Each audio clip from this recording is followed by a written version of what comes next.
I'm gonna scare the hell out of you.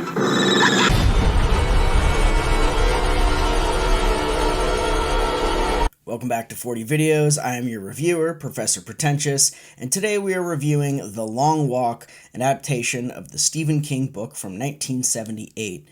I'll start off by saying this is probably the best movie about dudes walking that I think it could be. It's sort of like a coming-of-age, they shoot horses, don't they, that, in my opinion, is a little less grim because it's rooted in fiction, unlike the barbaric dance competitions of the 1930s as depicted in the aforementioned film. The blending of the dystopian youth elimination plot structure of The Long Walk reminds me of Battle Royale before it had been cannibalized into the Hunger Games novels. It seems fitting that the director Francis Lawrence has five Hunger Games directing credits to his name. While the movies are relatively insipid, they do actually have a pretty beautiful cinematography that this film shares. This is another film in a long line of pretty fresh Stephen King adaptations. I'm going to put it right out there. I don't always love Stephen King's work, and much of it as literature I don't like. But I personally adore Stephen King. My name is Stephen King. I want to tell you about a movie called Maximum Overdrive. I love his imagination, I love his influences, his commitment to enriching his community of both New Englanders and horror fans. I love his wit, his goofy humor, his outspoken devotion to social justice, his journey through recovery, and his passion for helping writers. You ought to do it yourself. And literature as a whole. He will go down in history as probably as much for his reputation outside of the typewriter as for his written work. He's one of the most successful boomer artists who is committed to growth and evolution, and I'm always all for it. It is 2025, a pretty dark year, and in dark times, we regularly finding ourselves turning to the King. So the proliferance of Stephen King adaptations is at its peak since the 1990s. People still get it wrong, but there's more of a reverence for horror and his legacy that tends to produce far more gems than duds. For all their attempts, the 1990s TV miniseries were never able to capture his work as well as TV does now. Mick Garris, the original stand for King's work, did his service for the work in both TV movies and theatrical, but sorry, Mick, Mike Flanagan has really upped the class in recent years. For the 21st century films, we have Flanagan to thank for this new template of how to extract the most depth from King's work while maintaining the same level of dread and terror. And how to do it the first time around, without a remake. Mike Flanagan's adaptations match the accessible approach, the John Updike-esque prose, and the tone of the writing, as well as the depth of character that defines King's horror. But recent adaptations of Salem's Lot, Pet Sematary, Firestarter, for whatever reason, all seem to fail as much, though often worse than their original adaptations. Here we come to The Long Walk, a thus far unproduced Richard Bachman novel. While we have another locomotion-oriented Bachman adaptation coming around the bend, this one is unfettered by a previous adaptation, unlike The Running Man. BTW, I am fully on board for what Edgar Wright seems to be wanting to do with this adaptation. King himself has a rich sense of humor, and I love seeing it in his films. I'm really hoping for The Running Man. Rooting for him. Now, as a note, I haven't read the book, so just take my analysis with... To get right to it, I'll say that The Long Walk can easily slip into my top 10 favorite Stephen King adaptations, probably knocking The Mist out of 10th place. So if you really want to see him, here they are. That one's good. That one's good. I like that one. I know. Why is that one that far down the list? I don't know. They're good. Okay. On to some of the nitty-gritty here. The Long Walk has some really smooth pacing. Yeah. For a film with such a static setting, it creates a remarkable amount of variance in the visuals. It's likely through its focus on characterization, you get a sense as a viewer that the setting is a constant, like a single room play, with only slight variation in roadside attractions. No characters are introduced any later than the first act. I can almost imagine this being staged as a play, with a sort of revolving panorama as part of the setup. So, despite its heavy tone, the film has an ironically buoyant feel to it. As I was watching it, I found myself bobbing along with the characters, which attests to the way the film creates a parallel experience through its framing and sense of movement as well as its narrative elements. The cinematography is really solid in here, and the film's steady camera movement provides the necessary propulsion of the concept of the long walk. The use of framing is notable, particularly in the execution scenes, also called the punching the card scenes. The framing shots can be a challenge when both the camera and subject are constantly in motion, so the static shots in relation to that deliver far more tension in contrast. The use of light, particularly moments of backlighting during night scene, affects some incredibly satisfying silhouette work to make for a really impactful viewing experience. King's biggest contribution, probably, to the horror genre is his development of character, and it's evident in this film. He regularly does it through the trifecta of backstory, dialogue, and decision. Necessarily, this film does it primarily through dialogue because the characters don't have as much chance to deliver backstory, and their decisions are incredibly limited in this film. J.T. Moliner did not disappoint last year with his dialogue and structure for his film Strange Darling. In adapting King's dialogue, a lot of it does feel like the tone of Stephen King, but it has a natural breeziness to it and enough distinct character to create a really satisfying dynamic between at least 7 primary characters. While not many characters plunge into third-dimensional territory, the voices and the affects throughout feel very natural. And without compelling actors to deliver this dialogue, this really wouldn't have been quite as engaging as it was. The ensemble cast is excellent.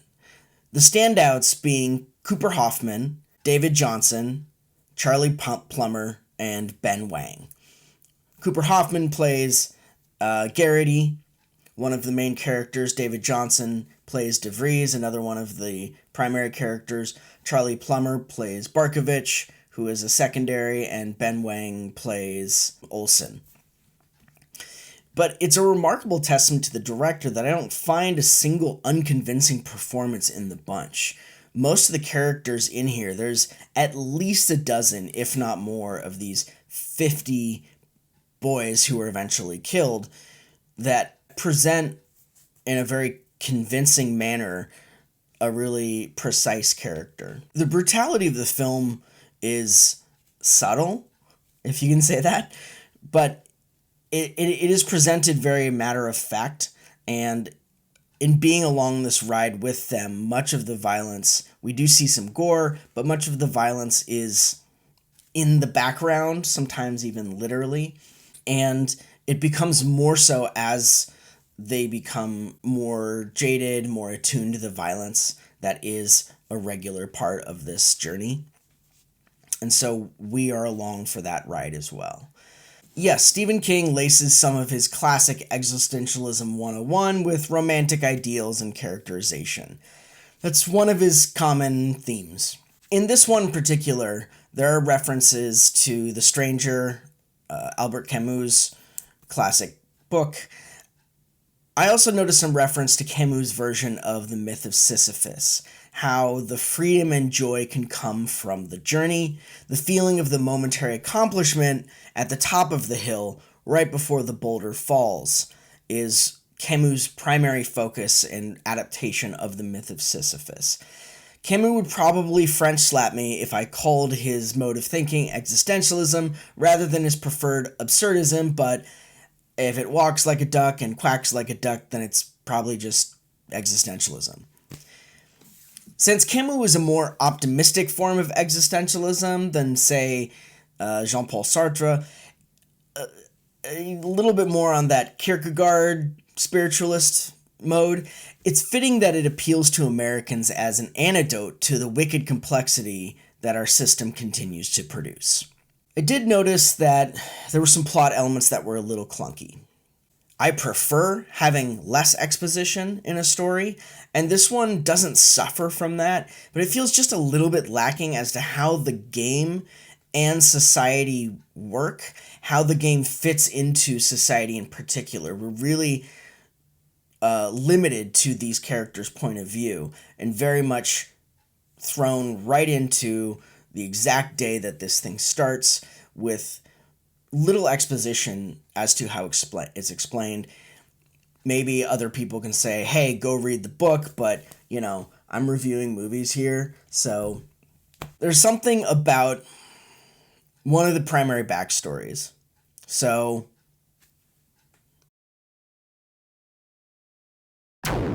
let's spoil some stuff. Spoil some stuff. Some stuff. Some stuff. Some stuff.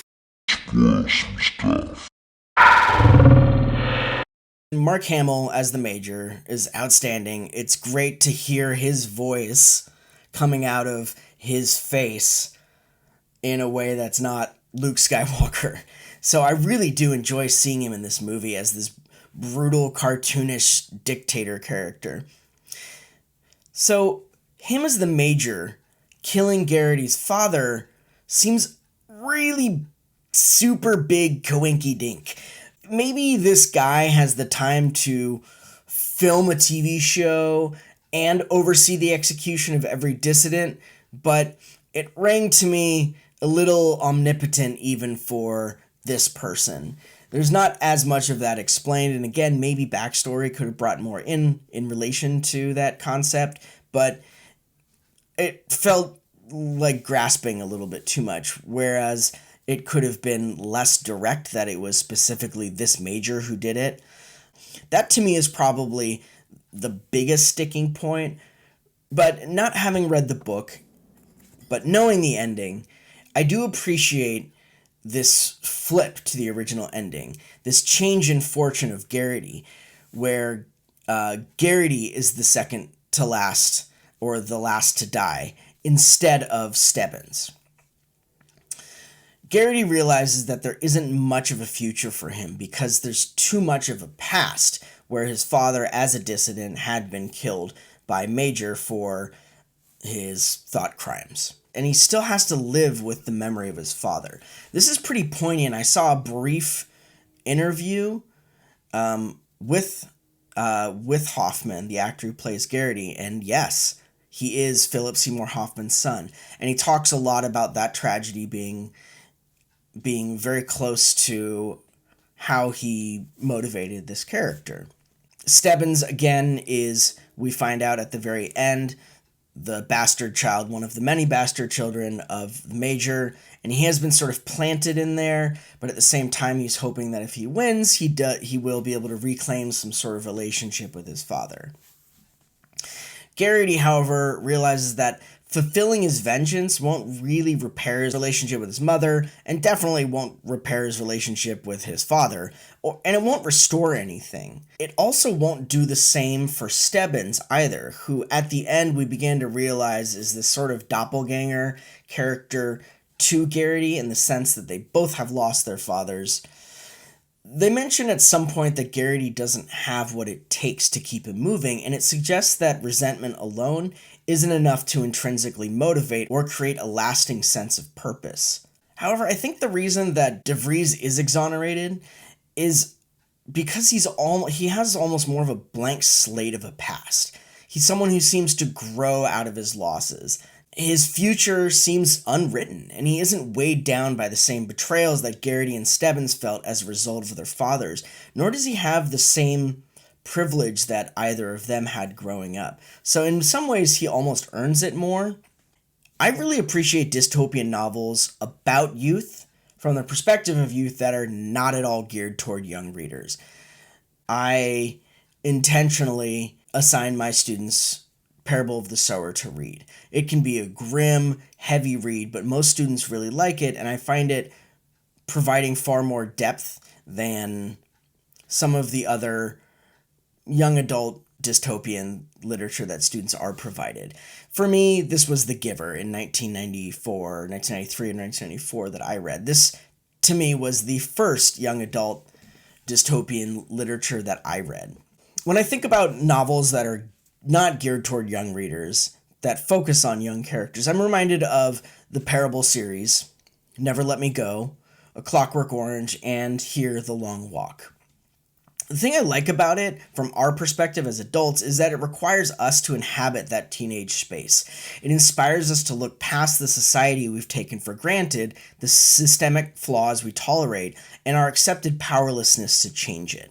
In many ways, it's like a teaser for younger students to read young adult literature. And I feel like younger and younger people are attracted to that for that reason, because it's a little bit harder to live in that utopian delusion for much longer, particularly with the rise of the internet. Some people say it's children are getting exposed earlier and earlier to the horrors of the world, and there might be some truth in that. But I don't think the rise of dystopian literature is necessarily a reflection of encroaching cynicism in our youth. The coming-of-age theme is actually inherent in a dystopian narrative. As a child, we're taught about a natural order that's intended to create harmony. In adolescence, the sardonic reaction to the world is a result of this coming awareness of a flawed society. So the fact that irony characterizes the dystopic novel is no coincidence. As readers, we see the dystopic elements from the outside, but they are at a point, but the characters themselves are at a point of becoming aware of it. So having young adults as part of the dystopian story or narrative is almost a necessity in reflecting this growing awareness that we too experienced in our lives. So at least as I categorize dystopian novels, particularly the classic 20th century dystopian novel, is these three types. The first one is the capitalist dystopia. This is characterized by Brave New World, in which our desires control us. We have created our own. This one is increasingly popular now as we look at customized algorithms in our society and dopamine addiction. The second one is the autocratic dystopia. Our government controls us. This is, of course, characterized by the classic 1984 or Eugene Zamyatin's We. This one, of course, is also very popular in the 21st century as well, and becomes more prominent with the use of the growth of authoritarian governments and censorship, as well as surveillance states. And then finally, the one that is creeping up into our imagination is this third type, the post-apocalyptic dystopia, or the apocalyptic dystopia, where nothing controls us. And this one I see as coming roughly around the point of the 1950s, in which, at least in American literature or in English literature, we saw this with On the Beach, or a series of other nuclear war-oriented literature. Another notable feature that I see in dystopian literature is the model citizen. And the model citizen character is, again, an inherent part that creates contrast for us and shows us the ultimate effect of this society. It's a character that conveys the human imprint of the society. The model citizen character shows up in almost every single dystopic narrative. It is the character who's fully embraced the system, has studied and devoted themselves to abiding its rules, defined themselves by its value metrics, and is wholly focused on elevating their status through the system. They are the resulting human being that the system creates in a vacuum. In this film, it's the Barkovich character, whose cruelty and socially Darwinistic attitude is a product of this society. Seeing how low he values others reflects his own equally low self-evaluation. He too is threatened by the Walker's companionship, as the dystopian society either seeks to band its model citizens together or to divide its dissenters. Now, one of the things that feels at the forefront of this is that it is necessarily about young men. And yeah, in the 70s, it probably rang very obviously of a Vietnam War allegory, but now it resonates a little bit more with modern male youth. And the Bachman novels themselves often feel like a way for Stephen King to process the nature of being a young male in America. He himself, like me, was a high school teacher, not for very long, and he even says he was not a very good one because he spent most of his time writing. The nature of his different seasons novellas, particularly Apt Pupil, The Body, and Rita Hayworth and Shawshank Redemption, explore many of these same existentialist themes from the perspective of youth as he does in The Long Walk. Now, I think that masculinity is purely a construct. Hormones and anatomy aside, I don't see a unified theory of gender or of how men act. It might be the nature of working with teenage boys, but I saw this film as an exploration of young masculinity, how to navigate the variations and models that most young men are bombarded with. It's hard because in teaching these male-bodied folks, testosterone and deep-seated conditioning seeps into their interactions. So I unfortunately see it despite my own beliefs. One of the things that we talk about in this educational sphere, hell, in the world also, is the difference between toxic and non-toxic masculinity. There's so much talk in and out of the manosphere about alpha, sigma, and beta males. We often think that the alpha males are the most toxic. However, it really seems to me that it's the sigma males who prove the most toxic. I saw this excellent video from FD Signifier who really coalesced these concepts about the manosphere in this way. And sigma males can prove the most toxic because it's the idea of the lone wolf that actually promotes more of the violence in male culture than, say, an alpha male might. Most of these sigma male role models in fiction are violent by nature. They're proliferated by characters like John Wick, Travis Bickle, Tyler Durden, the Clint Eastwood's Man with No Name. We could go on and on. The thing about the sigmas that can be more dangerous is this fetishizing of isolationism and this hyper-independence that tends to cause more issues for young men. Yeah, the buzzwords of the male loneliness epidemic is an important one. And as we see more and more young white men who are completely alienated from society, picking up guns, shooting other people, this becomes more and more resonant. So King always includes this sigma male archetype in his stories, focusing on youth. Oftentimes, it's also a violent character. It's an antisocial character. In this film, the sigma male characters are the sadistic Barkovich and the very terse Stubbins, neither of who actually make it to the end of the movie. So this film somewhat provides an antidote by suggesting that these sigma males are actually never challenged by others by being lone wolves. They don't find their purpose and they rarely grow beyond a certain level. Their rage consumes and isolates them. On this other hand, you have DeVries and Garrity, who are at the heart of the story, and they show where masculinity can be actually supportive for young males. Namely, how non-toxic masculinity never seeks a scapegoat, promotes challenge but not cruelty, and seeks to use its inherent privilege to create equity. I like to think this is simply being a good human being, but there's such a large subset of young men that, as a result of centuries of conditioning, need this specifically to be ascribed to their gender identities. They need permission to embody these features, not seeking scapegoats, promoting challenge and not cruelty, and seeking to use the inherent privilege to create equity in society. You can see how Garrity and DeVries do this. They're never specifically pointing fingers at someone. They're never creating a victim out of another person. They will promote challenge. There's the light ribbing, in a way that's not boys will be boys, that is very much the intention to challenge a person. And they often use their own privilege, their own abilities to try to help out other people despite knowing that they will probably die pretty soon. I still struggle in many spaces to address toxic masculinity in males, but being both in recovery spaces and education helps me see them as fully humanized and often seeking out support in incredibly vulnerable times.